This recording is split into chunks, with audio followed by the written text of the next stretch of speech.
يلا بينا نعمل بانيه زي ده بتتبيلة بسيطة خالص ومكونات بسيطة، وفي نفس الوقت الطبقة بتاعتنا ما تفكش من عليه، ودي اهم نقطة. عايزة اقول لكم نتفضل منه لتاني يوم والطبقة بتاعته زي ما هي، مجرد ما تسخن في ميكروويف او على الفرن الطبقة لازقة فيه كأنه لسه معمول. يلا بينا نشوف المقادير بتاعتنا. عندي بولة كبيرة هحط فيها 2 بيضة، وهحط عليهم ملح وفلفل وكمون ومعلقة صغيرة من النشا. هنبدأ نقلب المكونات دي كلها مع بعض. طبعا انا هنا عاملة الكمية بتاعتي 1.5 كيلو بانيه، لاني طبعا ما كنتش لوحدي يعني. لكن على حسب الكمية اللي هتعملوها، لو هتعملوا نص كيلو بانيه يبقى هنكتفي ببضاية واحدة وعليها التوابل اللي انتوا تحبوها. هننزل عليهم بكوبايتين من الزبادي صغير، اللي هي الواحدة 75 جرام، على الكمية بتاعتنا اللي هي قلنا 1.5 كيلو. فبرضو لو انتوا عاملين يعني لكل مقدار نص بانيه هنحتاج بضاية واحدة، وهنحتاج كوباية زبادي إلا معلقة. تمام، وهنبدأ نقلب المكونات بتاعتنا مع بعضها. عندي هنا بصلاية متوسطة هبشرها وهاخد التفل بتاعها بس، هصفيها من المية كويس جدا. انا هنا مش عايزة في الخليط بتاعي اي سوائل، هاخد التفل بس او البشر بس بتاع البصل، وهبدأ اقلبه كويس بحيث ان هو يدوب كويس في الخليط بتاعنا دوت. بعد كده هننزل بيه حوالي كوباية دقيق، ولكن انا هنزل بمعلقة معلقة، لان زي ما قلت على حسب الكمية من البداية اللي انتوا عاملينها. انا هنا هنزل بمعلقة دقيق وابدأ اقلب، وبمعلقة كمان وابدأ اقلب. انا مش عايزة الخليط بتاعي يبقى لا هو تقيل قوي زي بتاع الكيك ولا هو خفيف قوي. هنا انا زودت بضاية كمان، يعني هنا على الكيلو ونص اللي انا عملتهم خدت 3 بيضات، عشان كده بقول لكم على كل نص بانيه هنحتاج بضاية واحدة. هنبدأ نقلب المكونات دي كلها مع بعض، وهنبدأ ننزل زي ما قلنا بمعلقة في معلقة من الدقيق لحد ما الخليط بتاعي يوصل لقوام متوسط. انا عايزاه لما احط فيه البانيه يلزق على البانيه، ما ينزلش قوي من عليها على طول، عشان يمسك في الطبقة الأخيرة اللي هنحطها كمان شوية.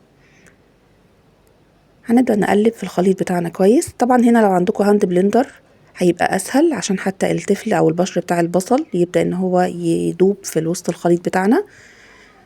فانا هنا هنقله في الخلاط وهديله ضربة بس كده على السريع، وهبدأ انزله في البولة بتاعتي تاني. بعد كده عندي البانيه بتاعي. اهم حاجة ان البانيه يكون طبعا مغسول ومشطوف كويس ويكون ناشف. يعني انا هجيب ورق مطبخ او فوط مطبخ وهبدأ اضغط على البانيه من فوق ومن تحت، ان انا مش عايزاه يكون مبلول خالص ولا فيه اي سوائل. هنبدأ ننزل فيه بالخليط بتاعنا. زي ما انتم شايفين الخليط بتاعنا ماسك في البانيه، ما نزلش منه على طول. اي بس زيادات انا كنت بصفيها في الحافة كده بتاعة البولة بتاعتي، وهبدأ ارصها كلها على صينية. في المرحلة ديت ينفع ان انا اشيل هنا البانيه او افرزنه بالطريقة ديت في اطباق فويل او في علب تلاجة، ونبدأ نحطه في الفريزر. ولما يطلع يكون الزيت على النار، واكون بس محضرة البقسماط بتاعي، واحط من الخليط دوت زي ما هو كده في البقسماط. عايزين طبعا تشيلوه وهو محطوط في الكفر التالت كمان اللي هو البقسماط، مفيش مشكلة. هنبدأ ننزل بالبانيه بتاعنا في الخليط، وهنصفي اي زيادات، وهنخلص الكمية كلها بنفس الطريقة. في المرحلة ديت انا عندي طبعا الزيت بتاعي على النار، زيت سخن. هبدأ انزل فيه بالبانيه بتاعي. طبعا هنا انا سيبته برضو يرتاح شوية، يعني تلت ساعة نص ساعة على حسب وقتكم. على فكرة هو ممكن يتقلى على طول مجرد ما يخلص، مجرد ان انا اقليه على حسب الوقت بتاعكم. بعد كده هكون حاطة البقسماط بتاعي في حاجة، يفضل ان هي حاجة تكون واسعة عشان اقدر ان انا اتحكم في قطعة البانيه بتاعتي، وابدا اقلب فيها يمين وشمال براحتي. وزي ما انتم شايفين انا هنا بضغط على البانيه عشان بس يوصلوا كل جزء منه يوصل له البقسماط. طبعا ممكن هنا نتبل برضو البقسماط بتاعنا، ممكن نحط عليه فيجيتار على حسب رغبتكم.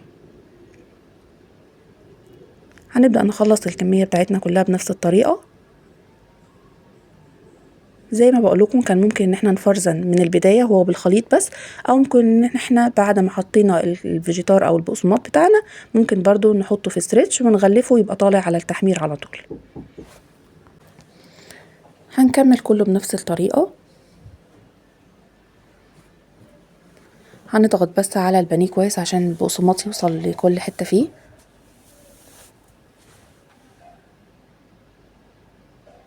عشان كده كنت بقولكم انه يفضل انه يكون في حاجة واسعة عشان اقدر ان انا اقلب فيه.